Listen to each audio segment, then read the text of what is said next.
boy Abu Cheche, everybody in Cyberland. Hey, is your favorite Bawalao? At least I hope so. Aworumilao Dileke.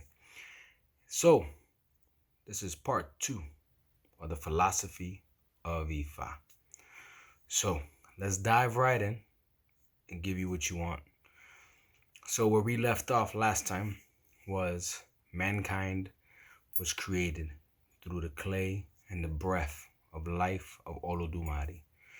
Horula was doing his peaking, saw that creation and the marvel of life being, given to the clay, and therefore that is how mankind was created. However, here's where part 2 begins to get a little interesting. Mankind is created.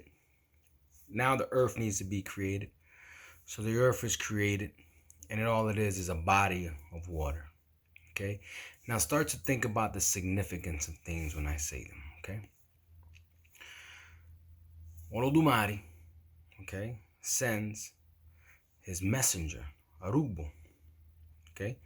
Aruba will go and tell all the divinities that, hey, Olodumare wants everyone to meet at his palace at whatever time. Okay? The next day. So, Aruba goes and makes his rounds. Okay? And while he's making his rounds, he's got to start from the top and work his way down. So he starts at morning. And by the time he gets to the last person, which, by the way, is Orula, he is famished. He is tired. He's hungry. Okay? But Orula being Orula was always, even in the heaven, was always consulting, always looking, always gauging what the atmosphere looks like. He had already had insight that the thing to do was to have a spread of food laid out, ready for a visitor. So what had happened was, that was the beginning. Okay, that was the beginning of something that Orula, if he never divined and never looked into him, okay, through Ifa. Okay, and this is why we say Ifaism. You always got to go back to Ifa. You always got to ask. And you constantly got to be on top of it. He will not be able to receive his visitor that's famished, that's thirsty, that's hungry, and he's just trying to complete the mission of Olodumare. And he goes to Orula, and Orula says, "Whoa! Before you give me any message or anything else, man, you look tired. You look hungry. You need." So he invites him in the house, eat, drink, relax. Okay, so he does that. Okay, and he does that very well, to the point where he's grateful for what has now been given to him, because out of all the divinities, Orula was the one that had that ready to go to help. So Aruba lets him in on the insight on what Olodumare was going to actually tell all the divinities. Okay, so then with that, Aruba gave him advice. Said, hey, here's what you need to do. No matter what, when it's time, you're going to ask Olodumare for you to take me with you. And you're also going to ask Olodumare for 3 things. So, while all the divinities are getting there, make sure you're the last one to show up. Okay, advice given based on a deed that was positive, and it reflected back.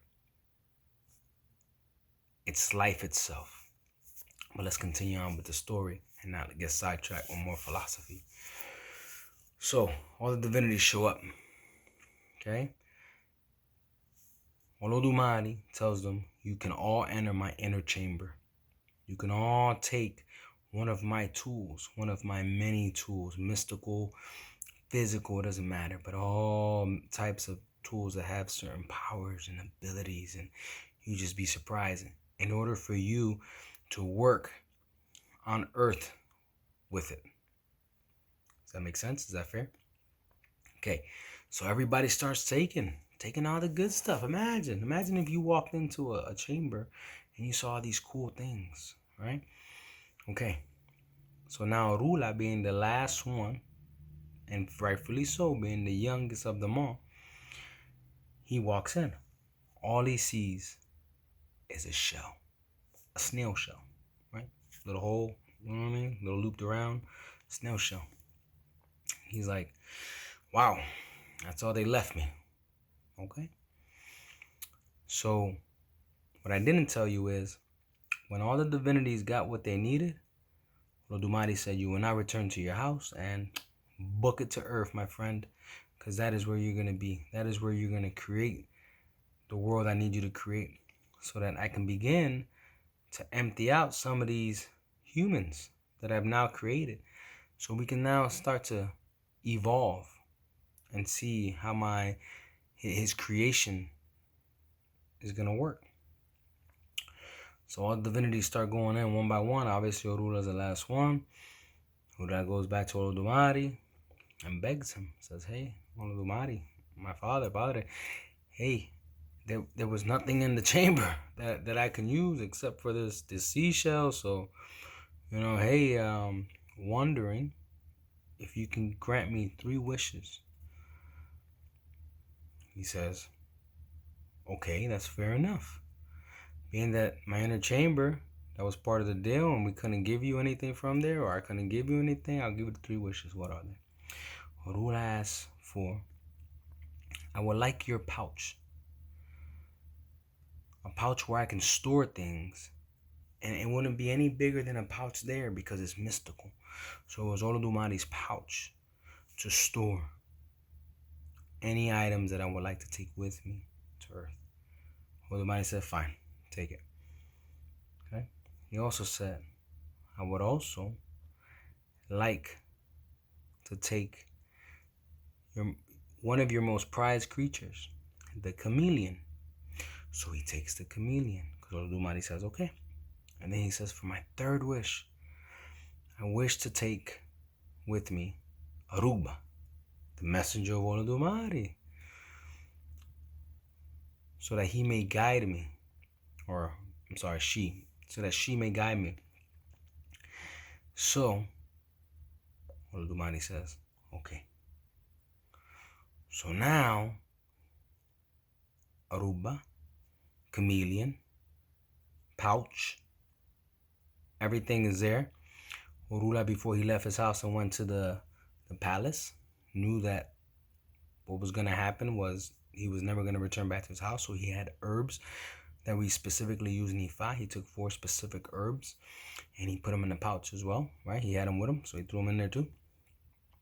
And Orula, okay, off we go. Orula knew there's no turning back. So when Orula looks out, he notices what's connecting heaven and earth is a palm tree, a royal palm to be exact. We all know within the faith, the palm trees hold very significant relevances within many different things, okay? We use it for many different things. So, funny that it's touching heaven and hitting the earth. But side conversation, maybe a question from somebody later on. So he sees all the other divinities are just they're kind of just hanging on this tree. Off the branches, hugging the bark. Doesn't matter, right? And what he does is, he's like, well, there's no turning back. Olodumare said, go, we gotta go. That's what we do. He jumps on down. Okay? He jumps on down.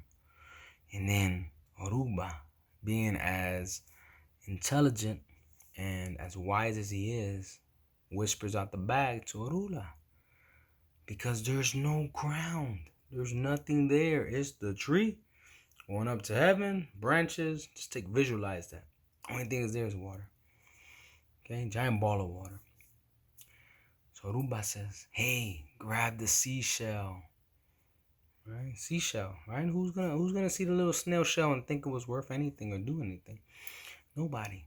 In the inner chamber, all the divinities just took the things that looked like they were powerful, things that had evident power to it, right? Things you can see. snail shell, however, enclosed, had dirt. Not just any dirt, because the snail shell was capable of creating earth. Oruba just said, just turn the dirt over. So he turns the dirt over. Okay? Turns the dirt over. Now, there's dirt everywhere. Okay? There's dirt everywhere.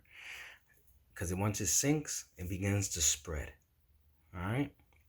And something that I didn't mention earlier, another thing that Orula took with him from his house was the 4 herbs, but it was also a hen. So I apologize. I didn't mention that earlier. Okay? Because after he turns the snail shell out and the earth is there, it's just kind of the big blob. You know what I mean? So if you ever look at a hen or a chicken, what do when they touch sand or dirt, right?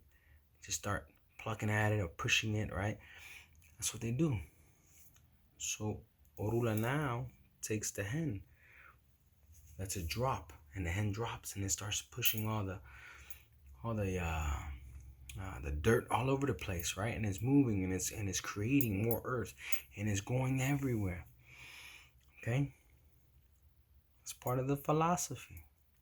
You start paying attention to the significance of the shell, the significance of the palm tree, the significance of the hen with Orula.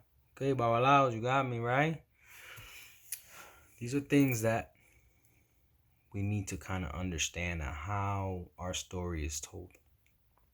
Okay, so now the hen has pushed all the soil, right? The soil looks like it's firm enough, but obviously Orula being the youngest of the bunch, they say, hey, you created that earth. Go ahead and do your thing. You need to jump down and make sure that thing is firm. So Orula's like, So Aruba again, hey, remember the chameleon. So Orula takes out the chameleon, and he puts the chameleon on the dirt. Okay, have you ever seen how chameleons walk? And they kind of just walk real sly, real with a soft touch, right? They don't necessarily plant all the way down. They're very careful on how they walk. Okay, that is why they walk that way. The chameleon didn't know if he was gonna sink either. He's like, oh, you know what I mean? Let me check this out. So the chameleon did his thing, and then it was nice and firm. So guess what? That's what happened. So now, all the tools that Orula took with him are now coming into fruition. And now all the divinities come down and they scatter into the wind. Okay? To start to create the first generation of Earth. The first generation. Alright, so I always promise you guys I'm going to keep it under 15 minutes. I'm at 13 minutes and 20 seconds, and I started talking right off the bat because I don't want to waste your time. Okay? Well, this was part 2 of the philosophy of Ifa. Okay, I don't know how many parts this has. I really don't. But, man, I love talking about it because this is our tradition. This is what Ifa tells us our tradition is. Call it what it is. Palo, call it Ocha, call it Ifa, call it whatever. I don't care. But our faith, right, is interlocked. Don't let anybody ever fool you.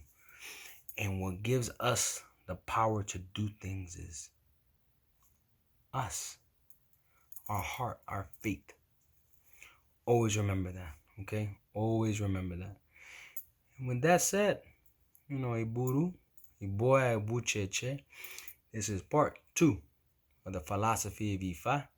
We will continue again next Monday, as promised. Iburu, Iboya, Ibucheche.